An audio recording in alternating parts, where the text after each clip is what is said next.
Like, comment, and subscribe.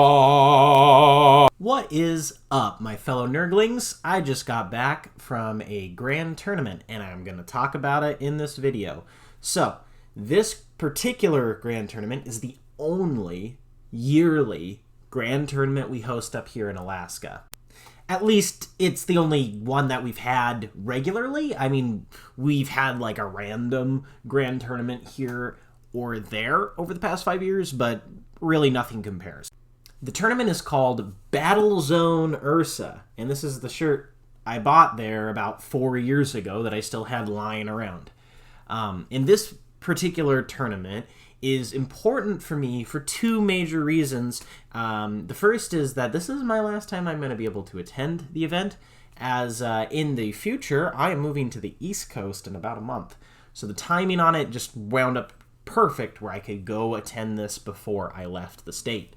The other reason this is important to me is the winner for this event kind of gets to take home the title and be like, I'm the best Alaska wargamer, which sounds really cool. Not to bury the lead here, but I did not manage to take home first place at this event this year. That honor goes to my friend Alex, and I'll talk a little bit about my game with him here in a minute. However, I did get second place at the event, which came along with a couple other cool things, with this awesome 3D printed, specially made inquisitorial symbol. And this thing's not only super cool, but I have some really big plans for some cosplays in the future using this thing. So I'm pretty happy about the trophy I got with the event and with the performance with the army I'm going to talk to you guys about today. Starting things off, my army was Tzeentch Chaos Demons. I'm very excited about this because Tzeentch is one of my favorite gods, if not my most favorite of the four. And I wanted to try to bring something that would represent well some of the key mechanics that I think make Tzeentch very good. So for my detachments, I brought a Tzeentch Chaos Demon Battalion and a super heavy auxiliary detachment with a Chaos Knight Dreadblade. If you don't know, that means I can spend 3 CP and I can bring one unit choice from the Chaos Knight's book, give it the Dreadblade keyword, and then that particular unit does not count for things like army-wide and faction abilities. And they gain the Agents of Chaos keyword. So essentially, I was able to bring a Chaos Knight alongside my Tzeentch Demons to add some backup firepower. And the idea of the list was to just go big mode. I wanted to try out some of these really big greater demons. I'm not sure how powerful all of them are, and I wanted to try out a list that gives them the best chance, I think, possible of succeeding by really just focusing on and building around the Lord of Change and offering some extra benefits with a added Chaos Knight. Now, because I did bring that Dreadblade detachment and I used a few pre-game stratagems here and there, I did only start the game with 1 CP, which, as I'll get into during the battle report section here, did end up costing me a little bit in some games. Going on to discuss my HQs, I brought 3, which filled out every HQ slot of the battalion detachment. However, I will mention that because I brought a Lord of Change in my list, I theoretically could have brought a 4th Herald if I wanted to. I just really couldn't find the points because the Greater Demons can give a Herald a free slot in your HQ detachment, which is really nice for list building reasons. But I didn't think it was necessary, especially with what I was going for. So starting things off, I did bring Be'lakor, and I brought Be'lakor as part of the Tzeentch detachment. That's really important for a couple of reasons. A lot of people bring Be'lakor in the Supreme Command detachment. I do think that is powerful, but I wanted to try out the Lord of Change with its own Warlord trait, the Incorporeal form. And if you bring Be'lakor as part of the Supreme Command detachment, he has to be your Warlord, and because he has to be your Warlord, I cannot try out the Incorporeal form. So I really wanted to give that Warlord trait a try because it seemed pretty powerful. So I actually moved Be'lakor into the Tzeentch Chaos Demon detachment. Because of that, I only had access to the Tzeentch Warp Storm abilities. And I can think of maybe a few times throughout the tournament where that mattered. All in all, though, I didn't think it was too punishing to do that, and I did like having, Be'lakor as part of my list, because what a centerpiece to any army that you bring him in, because he is incredibly hard to kill. He was the MVP of almost every game I played, and whether I was playing pretty conservatively with him, keeping him away from my opponent's high-powered fire, or if I was putting them up in their face, trying to put pressure on them turn one, he just about carried me through every dicey situation. So for his powers, I chose two, and these are a little bit different than what I've seen most people take. Pal of Despair is the first power. That's the one that allows you to turn off Obsec or put Flight's Last on a unit, and it's a malediction. That one's pretty classic. It's very strong. The ability to turn off Obsec or Flight's Last are both incredibly powerful abilities, and so I just felt like that's an auto take for him. Now, the second choice, a lot of people are taking Penumbral Blades, or I believe that's what it's called, the other malediction, which does penalties in combat. I actually wanted to take Shrouded Step, and I'll talk about that a little bit more when I talk about my Fluxmaster choice, but Shrouded Step seemed like a better overall pick for my game plan with this list. So onto that Lord of Change. The whole idea of this list was to make that Lord of Change as powerful and useful as possible.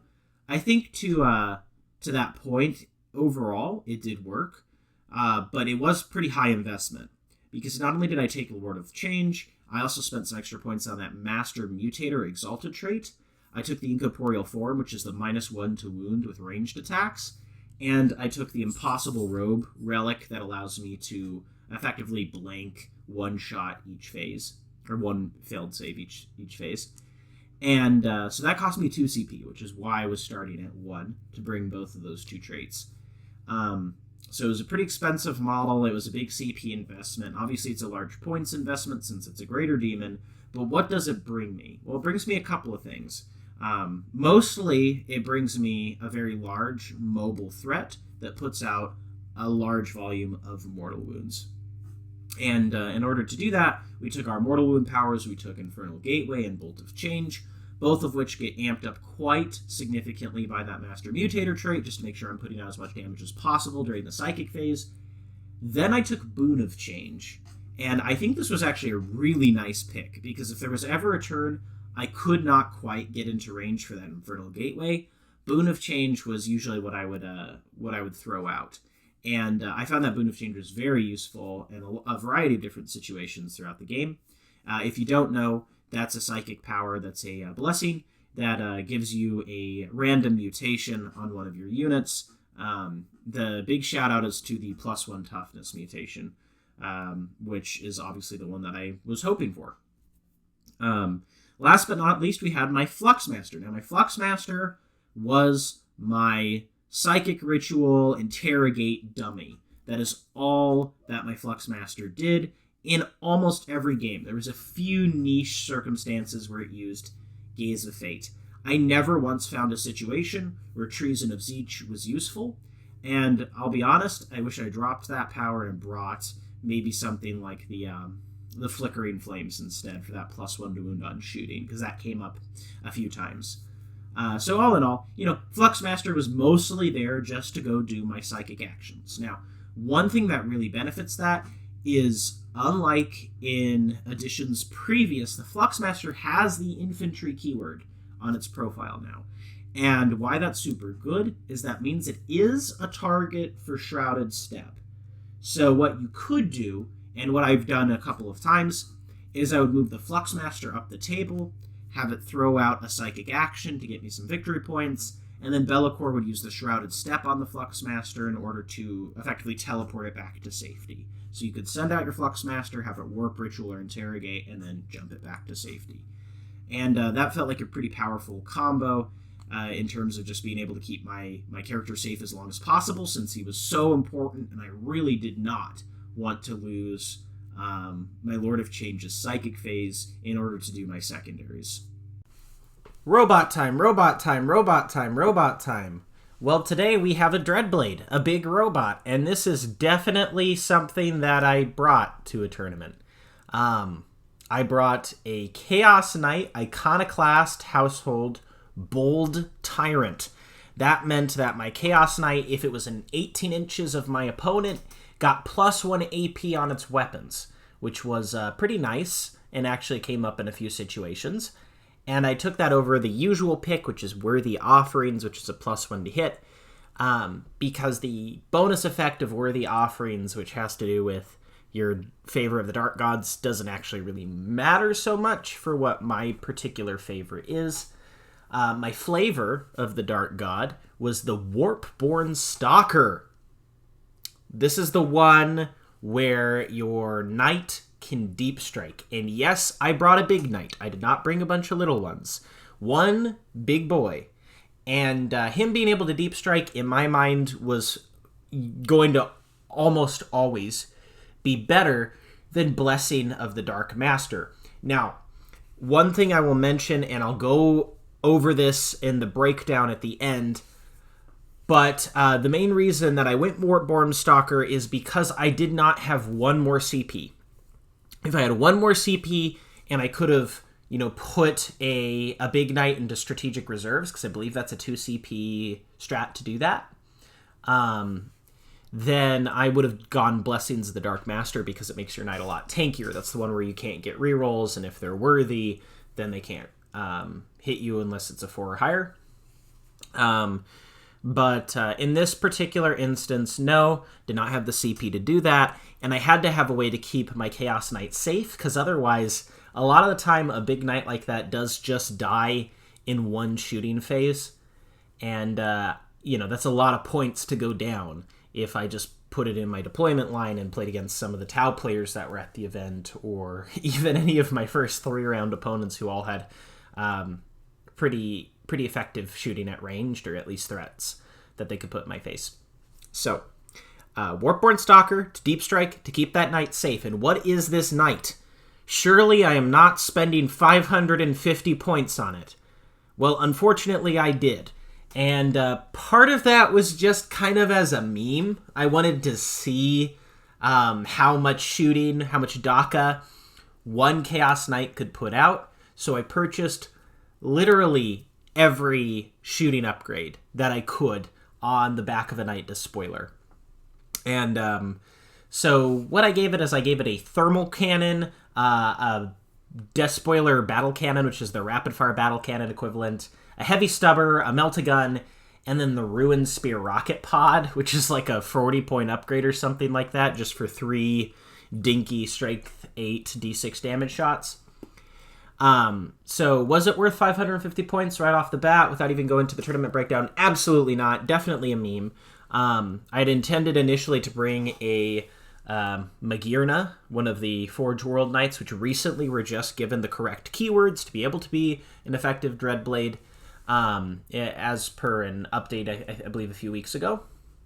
But in this particular circumstance, I did not have my Magirna with me. I don't know where I put it. It's somewhere in my boxes. So I couldn't find a effective enough proxy. So I was just like, okay, what's about the cost of a Magirna? Well, the Knight Despoiler with all the gun upgrades. Now, that's not to say it was a meme, but was it a bad meme? Not necessarily. It still was very effective when it would come in out of Deep Strike with those loadouts. So essentially how I used this knight, I reserved it in almost every game I played. And when it would deep strike in, I would deep strike within 18 inches of my major targets. And then I would just dump the Battle Cannon, which is 2d6 shots at Strength 8. They would be AP3 because of Bold Tyrants, damage 3. And then the Thermal Cannon. So it was quite a bit of shooting when it did come down. And so the way I tried to make this guy worthwhile so that it wasn't just a huge point sink for very little payoff, because even with all those guns, it was not making back 550 points in one round of shooting. I would try to target down or kill off as many of their high-powered long-range weapons as possible, so that when I deployed the knight, it was in a safe position. So the idea was deep strikes in, hopefully it can survive more than one turn, put down a ton of shots, either really far downfield or up close and personal with whatever I'm trying to get rid of. And I would use it to try to, like, shoot them off of an objective or have it shoot at a couple different targets and then force morale checks on them. So it all in all was still an effective choice, and I think having the option to take a high-powered ranged unit with demons is incredible, and that was the idea of why I wanted to bring this knight in the first place, is just to have that threat, have that super long-range shooting threat to back up the Lord of Change and Be'lakor. And it performed that overall well. So would I bring it again to another event? Absolutely not. But I do think there's a lot of merit in considering something like a Magirna, the Forge World variant knight, or maybe just a cheaper version of this particular loadout. So instead of maybe going with a big shooting knight despoiler, maybe you take a cheaper version of the despoiler with maybe just one shooting weapon and then something like a Reaper Chain Claw or a Reaper Chainsword. So yeah, it was definitely interesting.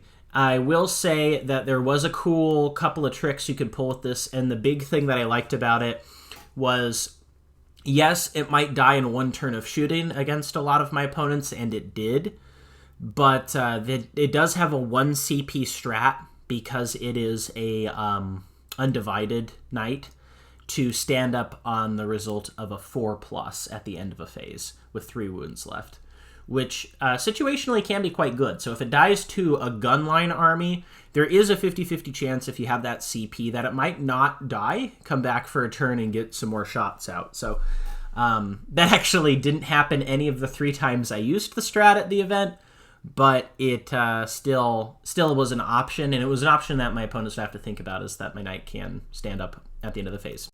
On to the rest of the list. I kept it super simple. 1 unit of pink horrors, 2 units of blue horrors. Pink horrors were just there to give me some source of OBSEC in my list, which ended up being really important.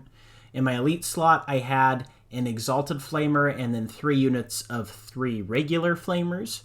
The regular Flamers, I didn't bring them in enough mass that they were super, super threatening, like they are if you bring like 18 of them. But they are still fast. They are still infantry. They can raise banners for you, which is super critical, and I did in a lot of games. And they, even at a 3-man unit size, are still pretty threatening into a lot of those lighter targets and are good at shooting stuff that is going to go contest you on the midfield. So overall, I very much enjoyed the 3 units of 3 Flamers. I wish I brought more of them, and that's definitely something I'll keep in mind when I'm building future lists until such a time that Flamers get a nerf.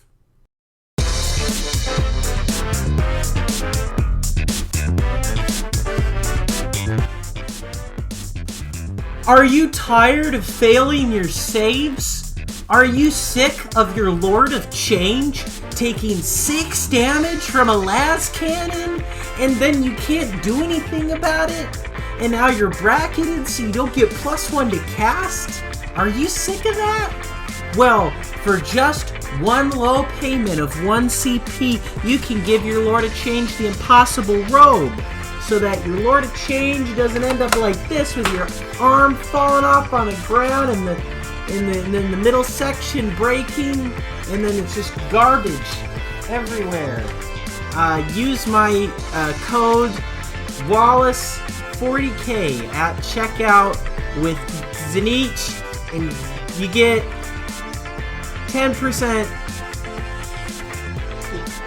less damage.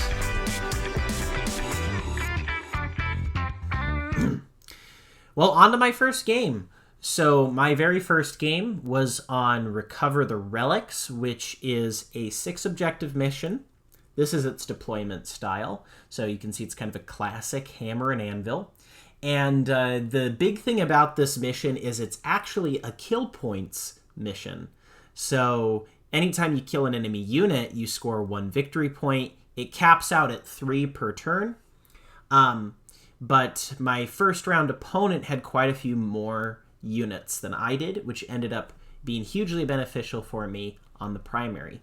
So my opponent, his name is Matt Morris. He's well known in the community. He's a fantastic painter, and he is typically a Grey Knights player, but he did something a little bit different this time. He brought a detachment. I believe it was a spearhead detachment or something of that variety, with Grandmaster Nemesis Dread Knight, and then 3 other regular Dread Knights. So it was just like a ton of Dread Knights in one detachment. And he did not back that up with more Grey Knights. No. He did something crazy. He brought a whole super heavy detachment of armigers. So he had all the knights. It was the Grey Knights, but also just the regular Imperium Knights. And I have his list right here on my phone. I'm not going to get too deep into what my opponents exactly were playing, but just to give you a general idea, he had 3 armigers, he had a bunch of warglaves, which he just spammed out. The Brotherhood on his Grey Knights was the Sword Bearers, and then for his allegiance, he went House Volker, which is the one that gives you rerolls 1s against the closest target. So he had a bunch of knights, he had a bunch of meltaguns, bunch of armigers, the Grandmaster. Honestly, pretty scary. Now, he didn't get any faction secondaries, which made his secondary choices very difficult for him. But he did have a lot of raw shooting firepower. And my big concern is, since I couldn't hide either the Lord of Change or Be'lakor, I knew I was just going to lose one of them. And if I left them too far back, I mean, those knights all have really long-range shooting. So I did deploy Be'lakor in the far corner so that if Morse went first, I'd be able to at least be out of range of most of those meltaguns. And I deployed the Lord of Change a little bit closer to the right side of the battlefield. Or my right-hand side if I'm facing my deployment. And pretty much my idea was, I need to survive, I need to make my 4-up saves that first turn, or my 3-up saves in the Lord of Change's case, on that first turn. And if I do, I can then try to push some stuff into his face. And I did have to reserve my knight this game. The deep striking of it was critical. Otherwise, it was just going to die turn 1, brutally, because the amount of lethality my opponent's list had. Because I was concerned about him having some psychers to attempt to deny me, and just how difficult it was going to get for me to get a caster within the center of the board, I did opt for Bring It Down, Reality Rebels, which I took in every single game of the tournament, and Banners, because there was a lot of objectives that were pretty close to my deployment I thought I could defend. And he had a tougher time, obviously, picking and scoring his secondaries, so his game plan was really just to table me as quickly as possible. So we roll off for goes first. He goes first. He gets a lot of his armigers into good positions, takes some pot shots, takes some wounds off my Lord of Change. I actually did manage to blank one of the meltagun shots, so the Lord of Change does take some damage, but it's not 10 damage. It's not super meaningful. In his Helvrins kind of whiff their shooting. But he pushes out, he takes a lot of points, and he does a little bit of damage to my Lord of Change. Didn't end up being quite enough, because it goes to my turn, and I have Be'lakor in the corner. Well, I spend 2 CP, and I use my Warp Portal stratagem to jump him from the top left corner of the battlefield all the way to the bottom right, because there was just enough of an opening that I could fit Be'lakor like exactly in the corner, about 9 inches away from 2 of his knights. The idea there was, now he's in a more active position. He has to deal with him. A lot of his warglaves weren't in great positions to turn around and then mass onto him with their meltaguns. So I felt like it was a pretty safe position, is I guess a word for it. He was still going to take a lot of firepower. But I also just wanted to see if I could sneak that, 9-up charge after the Warp Portal strat. Because if I could, I was going to be able to flip an objective and kill one of his armigers. So I go for that. I do not succeed, unfortunately, so Be'lakor is left standing there. But everything else went pretty well. So the Lord of Change went forward with some pinks. I put the Fluxmaster buff onto the pinks, and I had a Flamer squad follow along with them. I just put a lot of shots and a lot of psychic powers into one of his armigers, and I didn't quite kill it, but I did quite a bit of damage to it, and a bit of damage into another nearby armiger that were kind of in my face. So I did some chip damage here and there, and what I did in order to keep my Lord of Change from being swarmed by his warglaves was I wrapped him in a squad of blue horrors that just surrounded his base and kind of like prevented any charges from hitting him. Because one thing I identified right away is he did not have enough volume of shots to deal with the blues or the pinks very well. Luckily for me, I did roll pretty well on the warp storm table, so I did get, I believe, Dark Invigoration round 1, so I was able to heal my Lord of Change a little bit at the morale phase, which was cool. Goes into the second round. That actually happened again. I rolled another 5 on the warp storms, and I was just feeling it. I was like, "Oh, this is the tournament." But his Grandmasters get to come in, and he just surrounds Be'lakor with Grandmasters and Nemesis Dread Knights. He only had one Grandmaster, but he had a bunch of big robots. So he put all the robots right around me, the baby carriers' guns, aiming at Be'lakor, and then he cast out a bunch of psychics, which I failed to deny. And he puts like Lodestone on me and some other weird stuff for like +1 damage. And I don't know. I wasn't following super closely here. I just knew a bunch of psychics happened, and I did not deny any of them. So Be'lakor has a bunch of maledictions on him, and he pretty much turns his whole list around. Is like, I'm going to try to kill Be'lakor this turn, and he gets close. He shoots everything at Be'lakor. Be'lakor takes quite a bit of damage, and he's down to like, I think it's 5 wounds, and he says, I gotta go for it. So he charges all the Grandmasters, or the Grandmaster and the other Nemesis Dread Knights at him. Grandmaster gets in, so does one of the other Dread Knights, and the Grandmaster just barely does not kill Be'lakor, just barely. So Be'lakor survives with like, I believe like 3 wounds, and Be'lakor swings back and actually kills the other Nemesis Dread Knight in combat with him, so he barely lives. Dark Reinvigoration goes off, heals him another 3 wounds, and now it's just like this huge swing in the game. Because I'm able to keep Be'lakor alive for an extra turn. Be'lakor is going to do his Pal of Despair to cast Fights Last, which actually succeeds. And he kills the Grandmaster. So it was just a pretty crazy tempo swing for the game. Be'lakor did end up dying, but at this point, I've done enough crippling damage. He no longer has access to the Grey Knight's ability to teleport units, so his Nemesis Dread Knights are pretty much stuck in the corner, and I'm able to pick off the Armigers more slowly, and the Armigers are really struggling to deal with the Pink Horrors and Blue Horrors that are just on the objectives. Especially the Pink Horrors, because they're OBSEC, they could keep him from holding the point. I used the Blue Horrors both to wrap the Lord of Change, and I used one of them to block movement for one of the Armigers, so it couldn't come through to get at another point. With that, I was able to stall out the game enough, pick off the Armigers one at a time with the Lord of Change, and keep him safe, just keep making my safes as best as possible. It did end up with a pretty hefty win for me. Looking back at the score here, I got a 98, and my opponent, Matthew Morse, only got a 64 by the end of the game, which was mostly due to his secondary selections. We were actually surprisingly close on the primary. My round 2, I played actually against a pure Slaanesh Daemons player. His name is Micah, and he brought a couple of Keepers of Secrets and Fiends and Demonettes and all that good stuff. And I walked into this round feeling like I was in a pretty good advantage because he didn't really have an effective way to deal with the large Chaos Knight. So this is actually a time where I started the Knight on the table and just used it to, dominate some of the early firing lines in the game.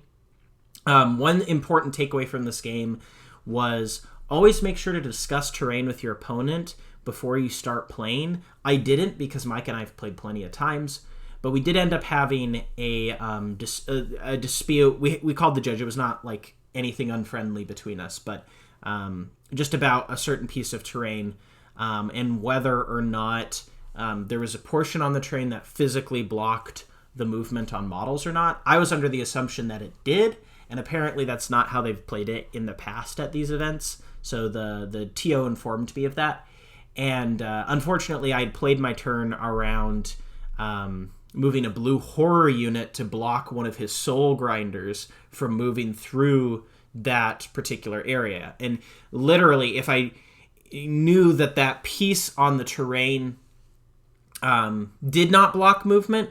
All I needed to do was shuffle one of the blue horrors like a half an inch to the right, and it would have still stopped the Soul Grinder. Because I didn't, the Soul Grinder's base could just narrowly, like within millimeters, fit through this area that I was trying to block off. And because of that, my Lord of Change ended up getting charged by a Soul Grinder, and it died in melee, like on turn 2. Which is not at all when I wanted to lose it. I was feeling pretty certain that the Lord of Change was going to be alive all game, because I could just keep sending out small units to block him from charging. But unfortunately, because of that terrain dispute, I did lose my Lord of Change right away. Nonetheless, it was ultimately a game where he had no way to deal with Be'lakor, and the Chaos Knight was alive until like turn 4, I believe, because he kept throwing out units to try to do damage to it. So I was able to push him off the center. Again, another game where I just take Reality Rebels. This particular game I did take Interrogate on the Fluxmaster. I begin to think that maybe Ritual was better, but I still got a decent score with Interrogate. It ended closer than I thought it was going to, but I still won with an 84 points to 80. And so was able to move on to my next round. Going into round 3, my next opponent was actually the brother of my first round opponent, which was pretty funny that I got to play both of them. And it was on Conversion, which is a mission where the secondary is just to hold the middle. And the way this one went is he had, just like his brother, a really scary shooting list with a lot of knights. But he was Chaos Knights, and he was pure Chaos Knights, which changed things quite a bit because it meant he had much better secondary options available to him. He also had, I believe it's called the Knight Desecrator, which is the one with the big 2-shot, super high damage gun, as well as a bunch of little knights. He had Brigands, Stalkers, Executioners. The only thing he didn't have was any Carnivores, but almost everything he had some kind of effective shooting.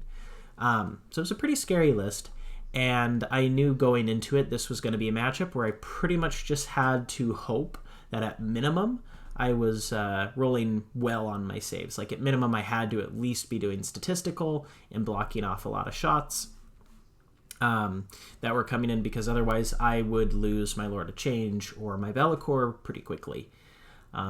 So this was a matchup where I had to reserve the Warpborn Stalker and hope that when it comes in it does some damage, which it did. I was very actually pleased in this round when it came in. It was able to clear off one side of the board and secure me the objectives.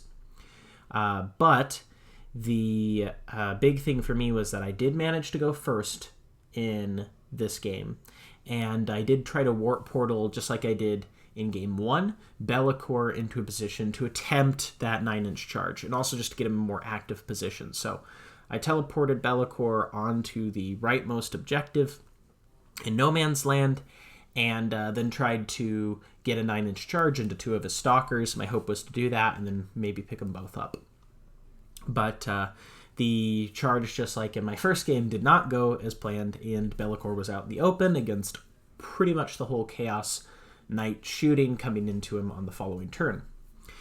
The game was quickly turned on its head, though, because my opponent just rolled terribly. Nothing worked. Almost nothing hit. The few that did, I managed to make my 4-up saves against. And so by the end of his first turn, he'd done almost no damage to my knight, and he had a very difficult job in working around the terrain to get to the center of the battlefield or try to play the mission. So he was kind of stuck in this weird situation where he just couldn't do enough damage to Be'lakor, and then I was able to get Be'lakor into him. And when I did, Be'lakor picked up, I think in total, about 3 War Dogs and the Big Knight. So he just did truly significant damage. And it got to the point where he didn't have enough material left to deal with me pushing out onto the objectives and the Lord of Change gliding around. So the game did end in my favor, and I do feel fortunate because it was very much one off of me making my 4-up saves. In round 4, I went up against Alex, who was the eventual winner of the tournament, and he was bringing an incredibly meta Necron list. And he was doing, of course, the expansionists with the OBSEC on everything in the pregame move. So I knew it was going to be tough going into it, especially because the mission we drew was a particularly hard one for me, which was going to be the Death and Zeal mission. One of the challenges I experienced going into this round, too, was the terrain prevented me from getting any of my big monsters onto that center objective. In particular, kind of my plan was to get Be'lakor onto the center objective so that he could bodyguard it, but there was this really inconvenient ruin in the way, so Be'lakor could essentially not really fit his base anywhere onto the center. Like I could tap the 3-inch aura on the objective marker to put him on it, but Alex just had to put one of his Obsec Scarabs or whatever to steal it. And because of the ruin, I couldn't heroically intervene around it to stop him from doing that. So I had pretty much no way to secure the center of this game. So knowing that and thinking through it, when I got to the table, I was like, I got to do it this way. And I deployed my army as if I was going to go first, because I knew that I had to go first to have a chance at beating him. Because if he goes first, he's able to move everything out with the pregame move, get on all 3 objectives with a bunch of Obsec, and get that ridiculous 15-point turn on his secondaries. And then it's just impossible to catch up. Once the Necron player goes first against you, unless you have a lot of overwhelming Obsec as well, it's very difficult to get caught up on points. And a lot of times, even if you table them, they'll just win. So we roll off. I deploy as if I'm going first, and of course I do not win the roll off. He rolls a 6, and I'm pretty sure he saw my soul leave my body in that moment, because I knew I was about to get Necroned. Alex is a very, very strong player as well, so I knew he wasn't going to make the mistakes that would give me chances to maybe turn the game.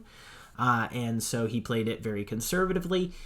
He went out, he scored all of his points, he just did that consistently. He got to his natural 100-point victory, and as soon as he got the first turn against me, I pivoted my game plan from trying to win that game into just trying to get as many points as possible before the end of the game. So I was just trying to farm things like no prisoners, like interrogate, but I did end up with a decent end of the game score, which was 84 points, though I do feel like if Alex wanted to, he could have prevented quite a few of those if he really cared by just pushing into my deployment zone. But he was feeling charitable at least. So I was able to drop the knight and score some no prisoners this game, score some interrogates, and get a little bit on reality rebels. But yeah, it was just it was a blowout. So I'm not sure what I could have really done differently in retrospect, but I do feel like it is definitely challenging for Daemons if you do not have some backup sources of Obsec, and this really exposed me for that, because I really only had those pink horrors to go out into the middle. So I'll talk about that a little bit in my post game on ways I think I can improve the list as well. And through a series of hilarious hijinks, I otherwise would have been playing for 3rd place, but because the other top table actually had a draw in their round, I had the unique opportunity as the highest scoring player with a loss to play for 2nd place. And that game was against my good friend Tim. And Tim is a fantastic Chaos player. And I don't even just mean fantastic by a local standard. I mean, he has traveled to a large number of events, even a few with me in the past, and is very well known for his quality of play. So he's a tough opponent, and he's actually been one of my practice partners over the years. So playing against him in this setting was kind of funny, because we traveled quite a ways, and we met up in a completely different city to play a game that we were used to playing in our garage. But going into him, he had a Black Legion Chaos Space Marine list, and it was very heavy on bikes and other fast units, which was scary, and we were playing on secure missing artifacts. If you don't know, this is a mission with a priority objective, kind of mini game you play where you get to alternate moving objectives around the table in the pregame phase. After that phase, it ended up with quite a few objectives kind of cloistered, out in the open. So that was beneficial to me because obviously I can't really hide with the Lord of Change and Be'lakor. So I really wanted to expose his models. So I think with the priority objectives going the way that they did, it was hugely beneficial to me. The other thing I'll mention that really assisted me this game was the terrain. There was these ruins terrain on this table that his bikes couldn't get through. They were essentially like a magic box, in that my opponent couldn't get inside of it with their bikes. They just could drive around the front or touch the walls and try to shoot into it. And so what I did was I hid my Fluxmaster in one of those ruins and used him as a little interrogate battery, which actually helped me pull ahead in secondaries against him, because that's what the game was ultimately fought over. It was a pretty close game. It was a 91-84 victory in my favor, but he really struggled to punish me for doing that with my interrogate. Meanwhile, on his secondaries, he didn't have a reliable interrogate against me, so I was able to deny quite a few points on that. And he took the Black Legion specific secondary to score like a 12 on it, which is where he burns a few objectives. So I just took Reality Rebels, I took Interrogate. One interesting choice I made this game, which I, in retrospect, probably had better options, but it was pretty late into the tournament and I wanted to give it a shot. I actually took R&D against him. So retrieve Nachmund data or Nephilim data or whatever. The idea was I just needed to score a 7 on it. It's a mission where it's pretty easy to get to at least 2 quarters of the board. It's really hard to get to their quarter, their deployment quarter. So I figured if I can just move my pinks around, they'll be able to do that action for me. And if I get desperate, I can just go for the 50-50 on the Flamers. And that's what I did. And we managed to roll well enough that I got a good amount of points on my Nachmund data on it. And honestly, my thought process was just, I'm looking for something that gives me a 7. And no prisoners. He gave, I think, like a maximum of 11 points if I killed everything. And I wasn't sure if he was going to hold, how much stuff he wanted to hold back, how defensively he wanted to play. So, I don't know. It was probably a mistake to take that, and I probably could have scored more than 91 points had I made a different choice. But it is what I decided to go with. And the reason I ended up winning this game was, one, because I had a more reliable interrogate than him. I could use my Warp Storm points for that +1 on the cast. He also had an Apostle, and his Apostle was somewhat out in the open. So what I would do is I would send out my Fluxmaster and then either Shrouded Step him back or hide him in one of those ruins I was talking about, just so that he wouldn't have anyone in range to deny, and I could just keep casting Interrogate on that Apostle. So eventually he ended up trying to hide that Apostle, so he couldn't do that anymore. But damage was done. I had gotten 9 points on it, I believe, which was a bit more than him. I think he ended the game with 6 on that specific secondary. So he just didn't have a lot of good other options for his third choice either. So he ended up going with Assassinate, and he did only manage to kill just one of my HQs, or 2 of my HQs by the end. So Be'lakor did die. He died turn 2, so he died pretty quickly, but he put everything into Be'lakor for the first 2 turns, which I think was a mistake, and we both agreed at the end of the game, if he'd gone after my pinks instead, it would have hamstrung my secondaries so much, and even my ability to play against some of his legionaries walking onto an objective or whatever, that I probably would have lost the game. So it was very nice, because even in the game that Be'lakor died pretty early, he still managed to be a very nice distraction for the rest of my list. And with it coming to a close, I did end the tournament with the second place title, and I am very happy overall with, at a minimum, the majority of the units I brought to the table this event. So going into my tournament breakdown, things I would do differently, things I would change.